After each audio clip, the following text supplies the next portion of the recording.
the question which says that the diagram shows a glass window consisting of a rectangle of height h and width 2r and a semicircle of radius r. The perimeter of the window is 8.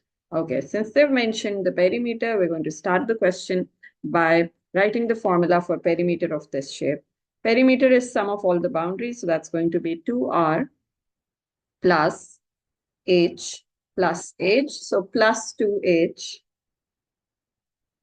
plus this, which is half of the circumference. A full circumference is 2 pi r, so this would be half of that, so just pi r. So plus pi r equals to 8.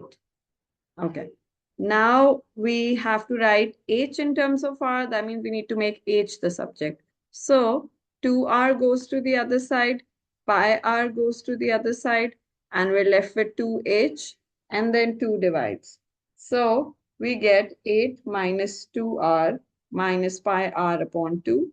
And you may further simplify it by dividing 2 individually, or you may not. I think this is a good enough answer. Okay. Part 2 is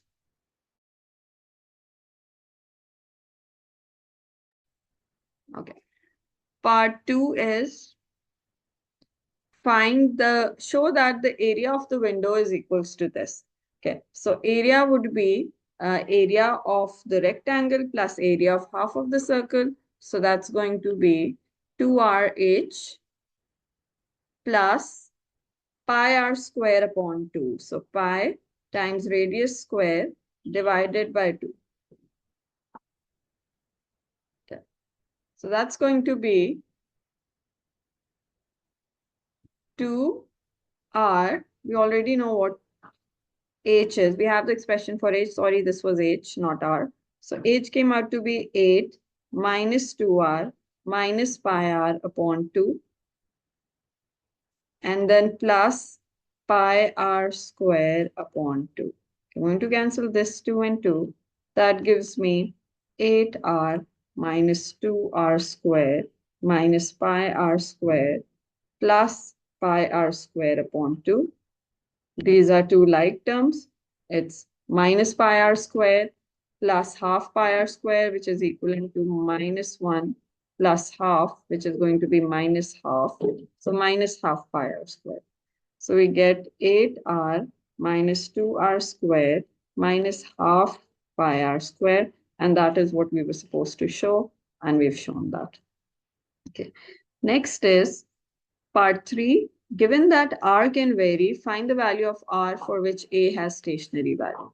Okay. So if you draw the graph, you'll have a here, r here, and maybe the graph will look like this, maybe something like this. So it may have a stationary value like this or a stationary value like this. Stationary value is where dy by dx is equals to 0, or in this case, dA by dr is equals to 0.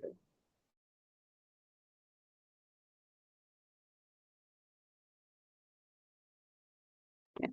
So we're going to derivate this and we're going to equate it to 0, and we'll find the value of r. Okay, so let's do dA by dt, dA by dr. Sorry, where's the expression for a? Right here. We're going to derivate this. dA by dr, which gives us 8r becomes 8, minus 2r square becomes minus 4r, and minus half pi r square becomes, the 2 comes down, cancels with the 2. So minus just pi r equated to 0. Okay. Now let's find the value of r, make r the subject. So I'm going to bring both the r terms to the right, then take r common, and then divide the bracket. 4 plus pi is in the bracket, and r is equals to 8 upon 4 plus pi. 8 upon 4 plus pi is equals to r, and in decimal, it will come out to be 1.12 after rounding. Okay, part 4 says, determine whether the stationary value is maximum or minimum. Okay, for that, we double derivative. We first had dA by dr, which was 8 minus 4r minus pi r. Double derivative, d square a upon dr square. So 8 becomes 0, minus 4r becomes minus 4, and minus pi r just becomes minus pi. Okay, this is already a constant. You don't need to plug in an r here. So minus 4 minus pi is equals to minus 7.14, which is less than 0. Okay. Hence, this would be a maximum.